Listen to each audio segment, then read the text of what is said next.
Libro Venzamos la depresión, de Neil D. y Joan Anderson. Introducción. Joan me informó que habían vuelto a hospitalizar a Mary. Esta era la tercera vez que ingresaba por depresión clínica. Joan tuvo la oportunidad de orar por Mary en el hospital y analizar su situación con ella. La paciente había seguido con diligencia las indicaciones del médico y había probado todo remedio científico conocido, sin ningún resultado positivo. Un tanto disculpándose, Joan sugirió: ¿por qué no vas a ver a Neil? ¿Neil? ¿Cómo me podría ayudar? Siempre está con el ánimo por los cielos. ¿No es esa la clase de persona en quien Mary debería buscar ayuda? Si usted se estuviera sintiendo muy enfermo, ¿iría donde un médico enfermizo, escuálido y débil, y le preguntaría cuál es su secreto de salud? Claro, si usted estuviera enfermo, querría ver a alguien que siempre esté animado, o al menos aprender de él. Esa clase de persona debe estar haciendo o creyendo algo que le permite vivir por sobre sus circunstancias. Sin embargo, desde la perspectiva de Mary, no creo que ese era el asunto principal. Tal vez ella estaba pensando: ¿cómo podría alguien que siempre está con el ánimo por los cielos entender lo que me está ocurriendo? ¿Sabe usted qué es despertar cada mañana sin tener la más mínima esperanza y sin la suficiente energía para bajarme de la cama? Pensamientos negativos me salpican la mente y siempre estoy emocionalmente exhausta. Quizá tenga unos cuantos momentos buenos, pero nunca perduran. Ni siquiera puedo hacer acopio de suficiente energía para pensar de manera adecuada. La más leve irritación da lugar a otra oleada de desesperación. Otro mal reporte y me doy por vencida. Ya no puedo más. No tengo fuerza ni voluntad para luchar. Simplemente quisiera que me tragara la tierra. Esa me parece la única salida, y mi familia estaría mejor si yo muriera. Tales son los pensamientos negativos, repetitivos y agobiantes del melancólico. Padecer ese mal es de veras perjudicial. Sin embargo, soportar las miradas, el rechazo o las frases poco originales de quienes no comprenden es añadir insulto a la herida. Hubo una época en que las inclinaciones naturales de Neil fueron las de levantar el ánimo a tales personas. Entonces Joan le leyó de la Biblia: el mejor saludo se juzga una impertinencia cuando se da a gritos y de madrugada. Proverbios 27:14, NBI. Un poco de ayuda divertida puede ser un rayo de luz en un mundo siniestro, pero por lo general no perdura ni tampoco resuelve la causa de la depresión. Si alguien deprimido no cree que un mortal alegre puede identificarse con sus circunstancias o entender por lo que está pasando, ¿cómo entonces puede esperar que Dios lo entienda? A fin de cuentas, si al Señor no le agradan las circunstancias actuales, puede crear otras distintas. Dios no tiene que tratar con nuestras limitaciones finitas. Él es eterno e infinito. No tiene pensamientos impuros ni lucha con circunstancias insuperables. Jesús se identifica. Quizá la afirmación Dios identifica no parezca cierta si usted solamente lo conoce como su Padre Celestial.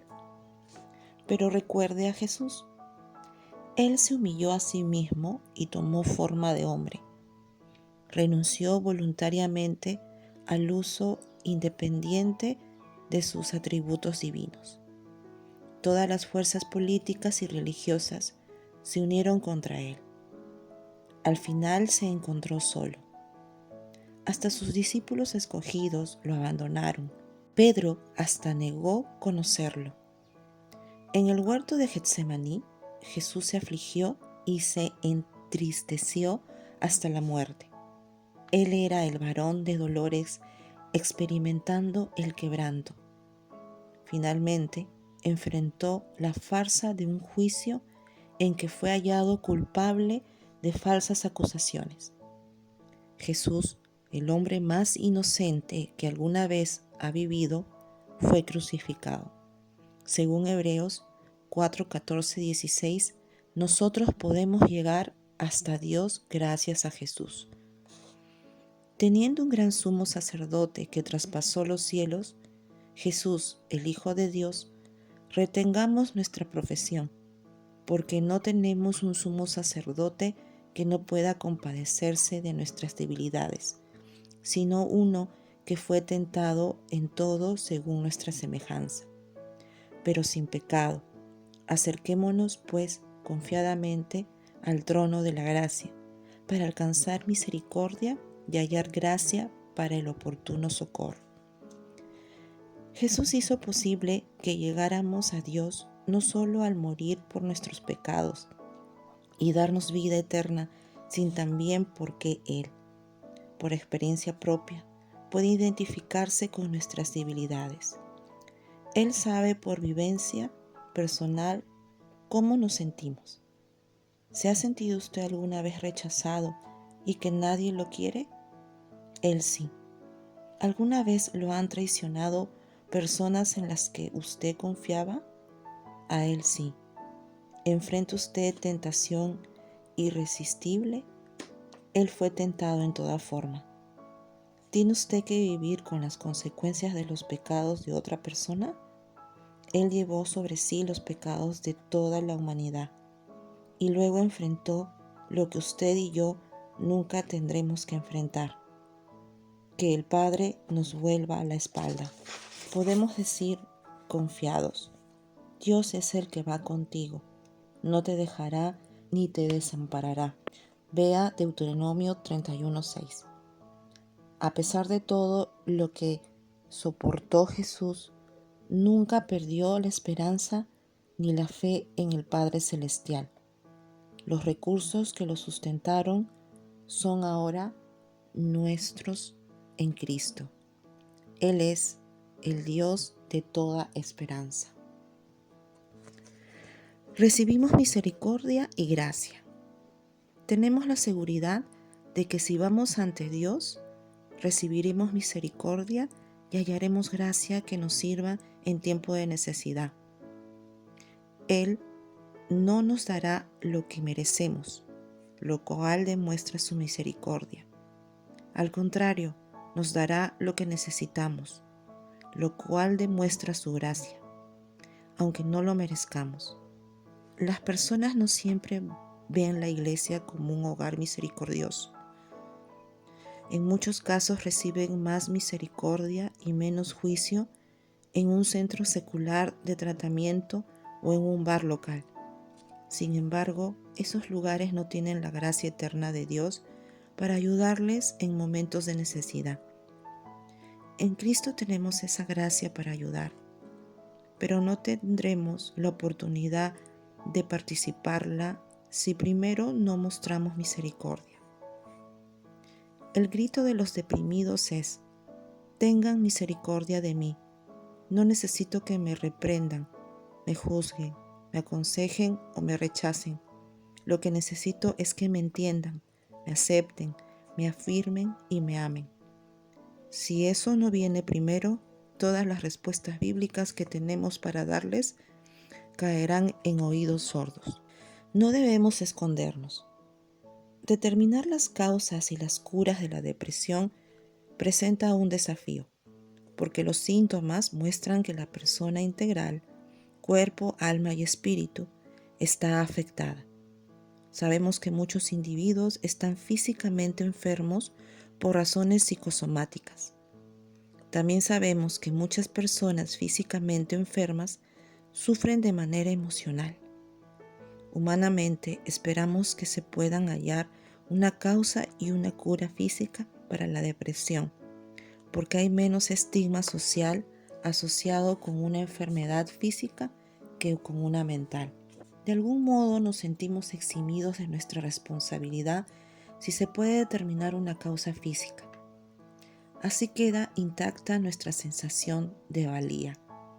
Creemos que otros serán más comprensivos si saben que no tenemos la culpa de nuestra depresión. Con esa clase de pensamiento, las personas tienen miedo de hablar de sus problemas emocionales. Enorme cantidad de necesidades quedan insatisfechas cuando la gente solo habla de sus problemas físicos, pero no de sus problemas emocionales o espirituales. En general, la comunidad cristiana no sabe cómo responder a quienes luchan emocionalmente. Por otra parte, si alguien se rompe una pierna, acudimos en masa al hospital. Oramos por esa persona, estampamos nuestra firma en su yeso y llevamos alimentos a su hogar. A personas que han sufrido este tipo de desgracia, las tratamos casi como héroe, porque entendemos la enfermedad física y nos compadecemos de ellas. Sin embargo, piense en lo que ocurre cuando alguien que está deprimido pide oración. Surge melancolía en el salón y se hace una oración de cortesía. Señor, ayuda a María a salir de su depresión. Amén. No se ha enseñado a la comunidad cristiana a responder a problemas emocionales. No hay yesos que firmar y todo el mundo cavila silenciosamente, o el deprimido cree que los demás están cavilando. ¿Por qué simplemente no reaccionará ante esto? ¿Quién sabe qué secretos vergonzosos oculta? Si orara y leyera más la Biblia, no estaría en esa condición. Ningún cristiano sincero tiene por qué estar deprimido. Debe haber algún pecado en su vida. Estos pensamientos de crítica no ayudan a la persona deprimida y con frecuencia son falsos. Contribuir a su culpa y su vergüenza no ayuda a la actividad mental de alguien en esas condiciones. Debemos aprender a reflejar el amor y la esperanza de Dios que cobijan a los quebrantados de corazón. ¿Existe una causa física y por consiguiente una cura física potencial para algunas formas de depresión? Sí, y examinaremos esas posibilidades. Los cristianos no somos más inmunes a una depresión endógena, a saber, dentro del cuerpo o de origen físico, que los inconversos. Por tanto, no está bien saltar a la conclusión de que es un pecado que un cristiano se deprima. No obstante, nuestra esperanza es aún mayor si la causa de nuestra depresión no es endógena. Cambiar la química cerebral es mucho menos seguro y menos preciso que cambiar lo que creemos o cómo pensamos. Sin embargo, por lo general, es más fácil lograr que alguien se tome una pastilla con la esperanza de cambiar la química cerebral que lograr que esa persona cambie lo que cree y cómo piensa. Si los individuos están deprimidos por la manera en que piensan y creen, ¿por qué entonces se les rechaza o se les juzga de arrogantes, soberbios y autosuficientes? La persona deprimida encontrará un espíritu más análogo con los profetas de la Biblia que con este último grupo. Se necesita una respuesta integral. En cierto sentido, no es determinante que la causa de la depresión sea física, mental o espiritual. La enfermedad afecta a toda la persona y una cura completa exige una respuesta integral. Ningún problema humano que se manifieste en una dimensión de realidad se puede separar del resto de lo real, igual que otras enfermedades del cuerpo y el alma. La depresión es un problema integral que requiere una respuesta integral. La depresión está relacionada con nuestra salud física, con lo que creemos, con la manera en que nos percibimos, con nuestra relación con Dios, con nuestra relación con otras personas, con las circunstancias de la vida y finalmente podría tener algo que ver con Satanás, quien es el Dios de este mundo. Usted no puede tratar con éxito la depresión sin tomar en cuenta todos los factores relacionados. Tenemos un Dios integral que es el creador de toda realidad, y Dios se relaciona con nosotros como personas integrales. No estamos solos. No es vergonzoso sentirse deprimido, puesto que esta condición es parte inevitable de nuestro proceso de maduración.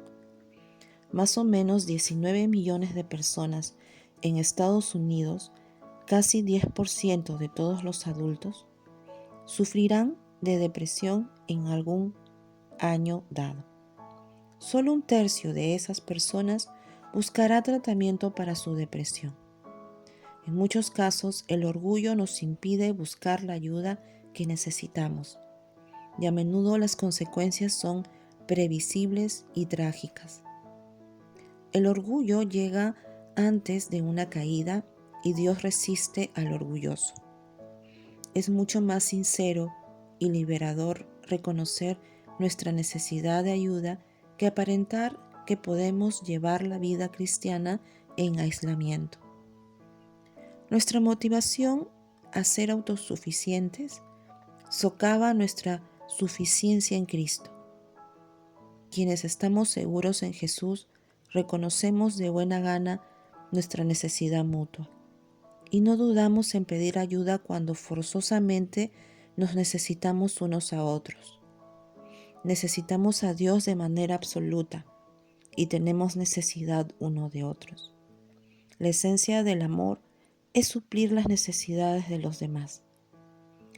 De David se dijo que era un hombre conforme al corazón de Dios, pero sus numerosas rachas de depresión se registran en todo el libro de Salmos. Algunos aseguran que Martín Lutero luchó con la depresión la mayor parte de su vida. Abraham Lincoln dijo: "Ahora soy el ser más desdichado que existe. Si lo que siento se distribuyera a partes iguales entre toda la familia humana, no habría un rostro alegre en la tierra". Sus amigos manifestaron: Abraham era un hombre triste, su melancolía manaba de él mientras caminaba, y lo invadía tanto la depresión mental que no se atrevía a llevar una navaja en el bolsillo. Sir Winston Churchill, el primer ministro de Inglaterra durante la Segunda Guerra Mundial, se refirió a su continua depresión como el perro negro. Un biógrafo observa: tenía un enemigo digno de la expresión, perro negro, incontrovertiblemente un tirano cuya destrucción lo había mantenido ocupado y tonificado por completo año tras año. Seamos realistas, vivir en este mundo caído puede ser deprimente. La depresión es consecuencia natural de experimentar pérdidas en nuestras vidas. Por ende, es de vital importancia que comprendamos cómo reaccionar ante tales pérdidas, puesto que todo lo que tenemos se perderá algún día. Es intención de Dios que crezcamos a través de los sufrimientos de la vida y que aprendamos a vencer los sentimientos de indefensión y desesperanza. Los tesoros más fabulosos se descubren a menudo en los hoyos más profundos. Lo que necesitamos es la seguridad que solo puede venir de un Dios de toda esperanza. Alguien dijo una vez: podemos vivir aproximadamente 40 días sin alimento, más o menos 3 días sin agua y casi 8 minutos sin aire, pero solo un segundo sin esperanza. La verdad restaura la esperanza. Escribimos este libro para ayudarle a establecer su esperanza en Dios y permitirle vivir según la verdad de la palabra de Dios. Queremos extenderle la misericordia y la gracia del Señor. Quizá en la vida de usted se hayan deslizado la depresión, la desesperación y la desesperanza, y hayan manchado su percepción de la realidad. Sin embargo, la verdad restaura la esperanza. Queremos ayudarle a ver la realidad del mundo en que vivimos a través de la rejilla de las Escrituras. Sabiduría es ver la vida desde la perspectiva de Dios. Neil no ha luchado con depresión profunda, pero Joan sí. Contaremos nuestra historia de cómo vencer una depresión tan grave que casi nos destruye. Usted leerá muchas otras historias de personas que se han recuperado de la depresión. Los nombres se han cambiado en la mayoría de las historias, pero algunos han querido narrar francamente sus testimonios de cómo encontraron la libertad en Cristo. Por el bien de la literatura, hemos escrito el libro usando yo y nosotros, sin distinguir si el escritor fue Neil o Joan en este libro. 1. Describiremos los síntomas y las señales de depresión para facilitar un diagnóstico adecuado. 2. Explicaremos terminología médica, química cerebral y funcionamiento neurológico para que usted pueda entender la parte orgánica de la depresión. 3. Mostraremos cómo el pensamiento y las creencias afectan cómo reaccionamos al mundo exterior en que vivimos. 4. Estableceremos las conexiones espirituales con la salud mental. 5. Revelaremos la naturaleza de Padre de Dios y cómo se relaciona con nosotros.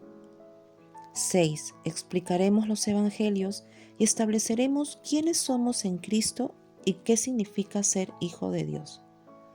7. Descubriremos la verdad de las Escrituras que destruyen nuestra sensación de desesperación y desesperanza. 8. Ayudaremos a comprender cómo podemos sobrevivir a las inevitables pérdidas de la vida y cómo cualquier crisis puede ser un peldaño hacia una madurez mayor. 9. Proveeremos un proceso detallado para vencer la depresión. Jesús oró: ahora voy a ti y hablo esto en el mundo, para que tengan mi gozo cumplido en sí mismos. Juan 17:13.